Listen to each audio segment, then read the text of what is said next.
L'État malgache prétend n'avoir jamais été informé au préalable sur le tour intermalgache de Ravalomanana-Marque le 12 octobre dernier. Impossible selon les techniciens. Effectivement, un avion ne peut quitter un pays sans autorisation de décoller. Cette autorisation renferme, entre autres, la liste complète des passagers, des membres de l'équipage, les détails du trajet et évidemment la destination exacte. Ensuite, une fois arrivé à destination, un appareil ne peut se poser au sol de son gré, sauf autorisation d'atterrir. Première informée dans ce cas-là, l'aviation civile de Madagascar.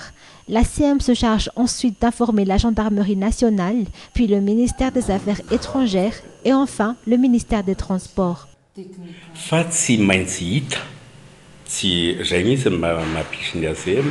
Comme les règlements l'indiquent, il est primordial que l'aviation sud-africaine demande un survol sur la surface aérienne malgache. C'est l'ACM qui se charge de recevoir cette demande et prévient de suite le ministère de la Défense, le ministère des Affaires étrangères, la primature ainsi que la présidence. La douane ainsi que les services de gendarmerie sont aussi en connaissance des faits. Ces diverses institutions sont en charge d'accepter ou pas la demande.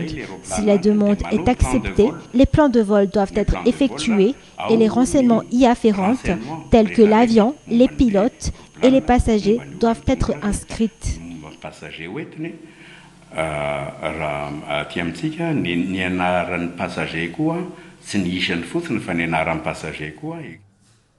D'un autre côté, l'enquête concernant 4 employés de l'ACM étonne cet ancien directeur de l'aviation civile de Madagascar. L'ACM se charge de 44 aéroports et l'ADEMA de 12 autres. Ceux dont se charge l'ACM sont pour la plupart sous la vigilance des gardiens. De la fumée interprète tout atterrissage, ce qui nous mène à dire que l'enquête devrait surtout se tourner vers les responsables au niveau de la SECNA et de l'ACM.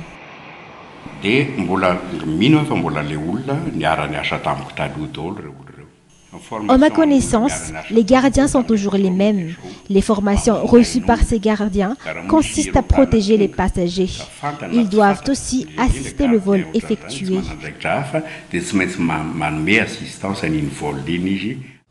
Conclusion, impossible qu'un avion puisse survoler la surface aérienne malgache sans que l'État ne soit au courant.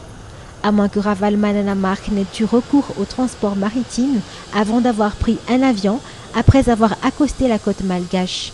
Mais encore, quel type d'avion? Celui de type 5R.